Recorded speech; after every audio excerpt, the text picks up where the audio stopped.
Hello mga bebs, papunta ako ngayon sa Mart. Ang ulan-ulan. Ito pa naman yung pinaka-ayoko, yung nagda-drive ng maulan. So, nandito na ako agad. Nakapag-park na ako. Papunta na ako ngayon sa Mart. Second floor pa nga pala yung Mart. Mag-elevator sana ako. Pero naisip ko na maghagdan na lang. Kasi ang taba ko na. Kaso habang nasa ilang step lang ako, hiningal na ako agad. Ewan ba, ang bilis kong hingalin. Kasi ang taba-taba ko na kasi kailangan ko na talaga mag-diet. So, andito na nga ako sa second floor, nakakaya na. Ayan, kumuha na din ako ng cart. Ikot-ikot na guys. Ikot-ikot lang. Kaya ng pagpapaikot niya sa'yo. Charis! So, anyway, ang mahal na nga pala ng bilihin ngayon. Lahat nagtaasan na inflation kasi ngayon. Iba't ibang mga bansa. So, kaya ayan, konting tipid lang muna. Hanap-hanap lang ng murang makakain dyan. So, habang naghahanap ako, tinitingnan ko kung ano lang yung mga mura. Iko-convert kasi sa Philippine Peso, medyo mahal na yung mga price nila. So, naisip ko, magtingin na lang kung may mga sale. Minsan kasi may mga sale dyan, yung malapit na mag-expire. Alam nyo ba na mabilis lang mag-expire yung mga pagkain dito sa South Korea? Yung iba, 3 days, 1 week. Yung mga gatas, yung mga iba pa. Kaya namimili na lang ako ng mga mura lang at medyo matagal-tagal pa yung expired para hindi masayang kasi hindi naman ako mahilig kumain. Wala namang mahilig kumain sa bahay kaya tamang pili lang ng date kung kailan mag-e-expire. At isa pa, alam niyo ba dito sa South Korea, self-service lang yung ibang mga mart. Yung ibang mga mart ngayon nauuso, wala nang cashier. Ikaw na mismo yung magka-cashier sa sarili mo. Ikaw na rin yung magbabox. Pero dito sa pinuntahan ko, meron pang cashier para sa cash or card. Pero meron na ding solo lang, yung ikaw na lang mismo yung magka-cashier sa sarili mong pinamili. Pero tinatamad ako kaya mamaya doon na lang ako sa counter na merong cashier para hindi na ako mag-isa mamaya kung ano-ano pa yung mapindot ko. Habang nag-iikot-ikot ako, naisip ko, ang mahal-mahal ng mga bilihin ngayon, lalo pa sa Pilipinas, sobrang mahal na. Nung nagbakasyon ako sa Pilipinas, sobrang mahal din ang bilihin. Sa bagay, kahit saan naman, di ba? Mga nasa Pilipinas, naiisip nila ang sarap ng buhay ng mga nasa ibang bansa, malaki yung sahod. Pero hindi nila alam, mahal din yung bilihin sa ibang mga bansa. Mahal din yung mga cost of living, mahal yung mga bills, lahat mahal. Laging kong naririnig na ikukumpara sa Pilipinas, ang mahal ng bilihin, ganito, ganyan. Pero sa ibang bansa din naman, akala nila ang yaman ng mga nasa ibang bansa. Pero di nila alam ang taas ng cost of living sa iba't ibang mga bansa. Maswerte pa nga sa Pilipinas kasi may nabibili na tigdodos na bitchin, sibuyas, asin. Pero pag bibili ka dito sa South Korea, bawal yung tingi-tingi. Makakabili ng isang pirasong candy lang, kailangan isang plastic na candy. Makakabili ng isang biskwit lang, kailangan isang box na biskwit. Makakabili ng isang pirasong sibuyas, kailangan kahit mataas yung sahod mo. Pero balance lang kasi mataas din ang cost of living. Hindi nila alam yung mga OFW. Pag pinadala lahat yung pera sa Pinas, yung mga OFW, sila yung nagtitipid sa sarili nila kung ano lang yung mabili nilang mura para sa sarili. Anyway na nga, ayan. Bumili nga pala ako ng panglinis ng CR. Ewan ba, ang ganda-ganda ng paglinis ng CR. Papat ako lang siya, lumilinis na. Naghahanap-hanap din ako guys ng panglalagay ko sa kotse ko. Pero hindi ako makapag-decide kung ano nga bang bibilin ko. Kaya ikot-ikot na lang ako. Tingin-tingin, ang dami na din mabibili dito. Halos lahat nandito na rin kasi para na din tong mall. Meron na kung ano-ano na mga gamit na kailangan mo. Kaya tamang ikot lang muna ako. Ang sarap mamili. Kung madami kang pera. Pero syempre, tipid-tipid lang muna. Kaya bili lang kung ano yung pinakakailangan talaga. Ang dami kong gustong bilhin pero hindi pa naman talaga importante. Kaya hanap-hanap na lang talaga ng kung ano yung pinaka-importanteng kailangan natin sa araw-araw. Kaya yun na lang. Kaya tamang ikot na lang, hanap-hanap. Wala din naman akong gagawin ngayon sa bahay. Kaya tamang pampalipas oras lang. Ako lang din naman mag-isa. Kaya hanap na lang ako na kung ano yung kailangan ko. Kasi minsan makakalimutin ako, may kailangan pala akong bilhin pero hindi ko na maalala kapag nandun na ako. Kaya tamang ikot-ikot lang. Tulad ng pagpapaikot niya sa'yo, Charis. So ayan, nakakita ako ng panglinis sa salamin ng kotse. Kaya tingin-tingin ako dyan.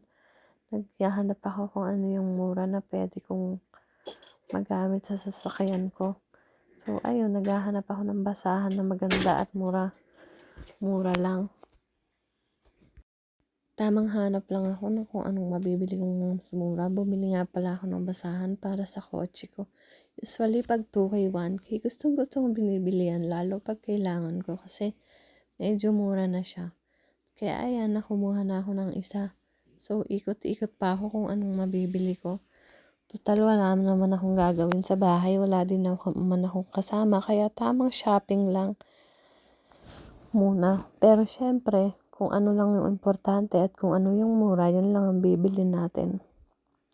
Usually, sa araw-araw, lagi akong mag-isa. Kaya, natuto na din akong mag-isa. Dito sa South Korea, natuto na akong mag-isa. Natuto akong kumain mag-isa. Natuto akong mag-drive mag-isa. Natuto akong pumunta sa kung saan-saan mag-isa. Natuto akong mag-isa. Basta mag-isa.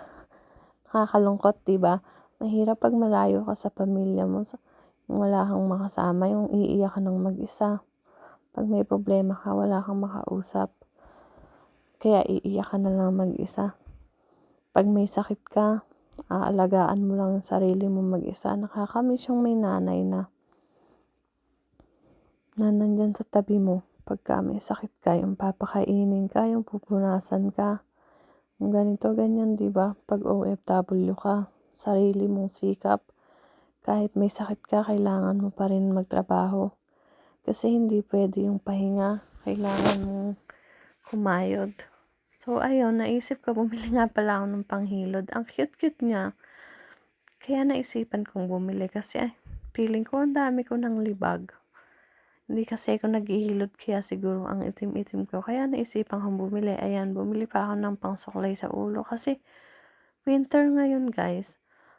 Pag winter, nakaka-dandruff talaga. Hindi ko alam kung sa shampoo ba o nang dahil sa hot water. Kaya nakaka-dandruff. Lahat na ng shampoo, ng conditioner, nasubukan ko na. So, eto, hindi ako makapag-decide kung ano nga bang bibilin ko. Kaya balik-balik na lang. Siyempre, doon na ako sa marami. Mas mura pang matagalan, diba? Gusto kasi yung pang matagalan. Ayoko lang ng panandalian. Yung tipong sandali lang. Tapos iiwan ka na. Charis! Hugot na naman. So, ayun na nga, ikot-ikot lang ako. Pag may nakikita akong tao, umiiwas ako kasi nahihiya ako. Siguro ganun talaga pagka mahihiyain kang tao. Kaya ayan, nakakita ako ng Scotch Brite. Ang cute nila, di ba? Yung mga panghugas ng plato. Mga tsunon-tsunon lang yan.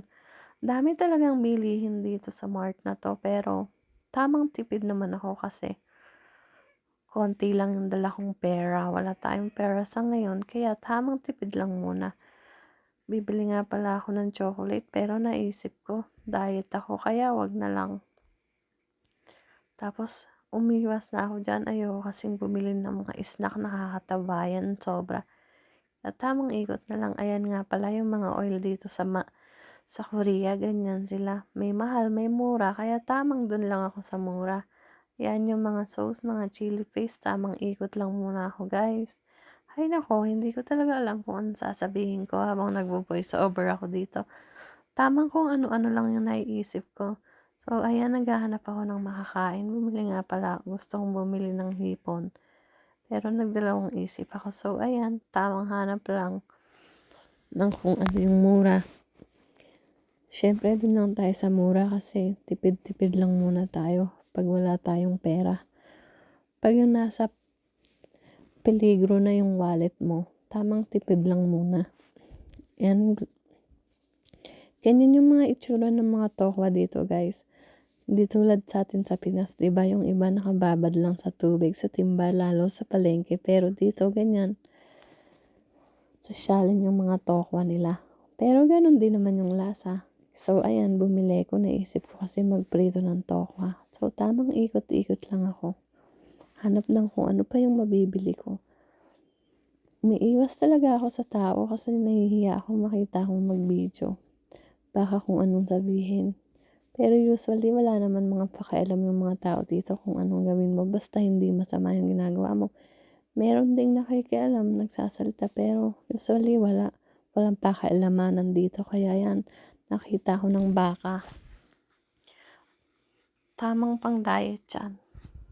Tamang pang diet para ipiprito lang, sakto lang.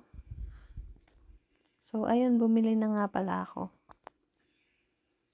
Tapos meron na din dito yung mga may sauce na baka, mga baboy, mga manok, ayan. Iluluto mo na lang, lalagyan mo na lang ng gulay-gulay. So kumuha ako ng isa. Gagawin ko siyang langgonisa. Yung langgonisa na walang balot. Basta yun yung skinless ba? Ayun. Ay nako, ang hirap talaga. Hindi ko alam kung anong sasabihin ko dito sa vlog na to. So, ayan, kumuha ako ng ramen. Pasensya na, first time ko lang kasi. Medyo boring, hindi ko alam kung ano pang sasabihin. Tamang voice over lang ako dito. Tamang ikot lang. Ang pangit ko pa mag-video kasi nahihiya talaga ako. So, ayan, meron ding hipon dito. Meron siyang binalatan na at meron din yung tempura na ipiprito na lang. Maraming mga easy food nga pala dito sa Korea. Lalo para sa mga wala nang time magluto kaya tamang init na lang sa oven. Lalo yung mga solo lang yung walang magluluto. Marami dito. Pero syempre yung iba mabilis lang din mag-expired. Tamang ikot lang talaga ako. Hindi ko alam kung ano pang mga bibilin ko. So kumuha nga pala ako ng Kim. Yan masarap sa kanin. Yan lang ulam na. Sapat na. Tsaka itlog. Pwede na. Mabubuhay ka na. So, ayan, tamang kuha din ako ng gulay, ng carrots. Naisip ko kasi magpansit. Ayan, tamang kuha ako ng kamote, pang diet. Habang namimili ko dyan, naisip ko mag-diet na ako talaga. Kasi ang taba-taba ko na. Ang hirap pa naman pag mataba. Nakakahingal talaga. So, tamang ikot lang ako. Ang pangit talaga ng video ko, nahihiya kasi ko pagka may tao. So, ayan, kumuha ako ng onion leaves. Yan, lakad na ulit. Hanap-hanap. So, ayan, nakakita na naman ako ng tao. Kaya, iiwas na naman talaga ako. So, ayan, meron din dyan. Kaya, tamang iwas, nakakahiya talaga. Usually, hindi matao sa mga mart ngayon. Kasi nasa company sila nagtatrabaho. Kaya, konti lang yung mga namimili. At sa sobrang dami ng mart sa kung saan-saan, bihira lang talaga yung may mga matao. Lalo na pagka working days. Pag holiday season, madami siyang tao. So, ayan guys, naisip ko bumili ng mga prutas. Marami din mga prutas dito. Gusto kong bumili kaso ang mamahal kasi tamang tipid lang ako. Kaya naghahanap lang ako ng mura. Kaya tamang hanap lang ako. Hinahanap ko nga pala yung orange kasi paborito ko orange. Ang sasarap ng prutas. Mahilig ako sa prutas pero ang mamahal nila. Kaya tamang tingin na lang muna. So, hinahanap ko yung orange kung nasaan. Hindi ko makita. At yung strawberry. Ang sarap ng strawberry. Favorite ko yan. Ang mahal. Syempre, kahit mahal, favorite ko yan. Binili ko na. So, ayan, tamang punta ako sa kung saan yung orange. Charan! Ang mahal ng isang piraso. Pero, syempre, gusto ko tamang 3 piraso lang. Okay na. Swak na. So, ayan, punta na ako guys sa counter. Tama na yung pinamili ko kasi baka wala na akong ipambayad. Ganyan lang. Tapos yan, lumabas na ako agad. Kukuha nga pala ako ng box. Kasi ako lang magbabox. So, ayan na. Ganyan yung ginagawa dito. Wala kasing mag-aayos ng pinamili mo. Kasi nga, sariling sikap mo. Kaya ayan, tamang tape lang ng box. Ganyan ang pagtitape. Sa counter, binilisan ko na nga pala. Skip ko na lang guys yung video para hindi na masyadong mahaba. Ayan, ganyan lang yung ginagawa dito sa South Korea 'pag mamimili ka.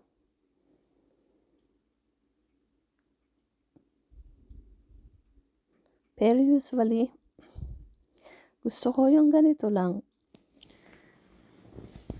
Kasi dahil dito nagiging independent ka sa sarili mo. So, ayun na nga guys, pauwi na ako niyan, tapos na ako, pupunta na ako niyan sa baba ulit, sasakay na ako ng elevator kasi syempre hindi pwede may hagdan. So, may naglalagay ng stock, kaya tamang stop muna tayo. So, ayun na nga guys, nahihiya ako kaya medyo pangit yung video ko. Pasensya na, first time ko kasi mag-vlog. Susunod gagandahan ko na. Kaya sa video na to, pagpasensyahan nyo na kung ang boring at ang pangit pa. So, nandito na nga pala ako sa elevator. Ayan. Skip ko na yung video. Tapos, nandiyan na ako agad sa parking lot. Nahanap ko na kung nasan yung kotse ko. So, ayan, nandito na. Nakita ko na siya. Tapos, ako pa yung maglalagay niyan sa trunk. Sariling sikap, diba? Kasi wala naman akong kasama. Kaya matuto tayong mag-isa. Sanay naman na akong mag-isa. Char. Dito sa South Korea, natuto akong maging mag-isa lahat. Natutunan ko lahat kung paano tumingin sa sarili mong mga paanang mag-isa. Sumugod sa hospital ng mag-isa. So, dahil sa South Korea, naging independent ako. Ay nako, hindi ko na alam kung ano pang sasabihin ko. So, ayan, tamang baksa lang ako. So, hanggang dito na lang guys. Thank you for watching. Alam ko boring kasi first time, pero sana supportahan nyo ako. Salamat guys. Thank you sa panonood kahit boring. Bye-bye! So, ayun na nga, na-box ko na, pauwi na ako, malapit na ako sa bahay. Nandito na nga pala ako sa bye guys! Thank you for watching.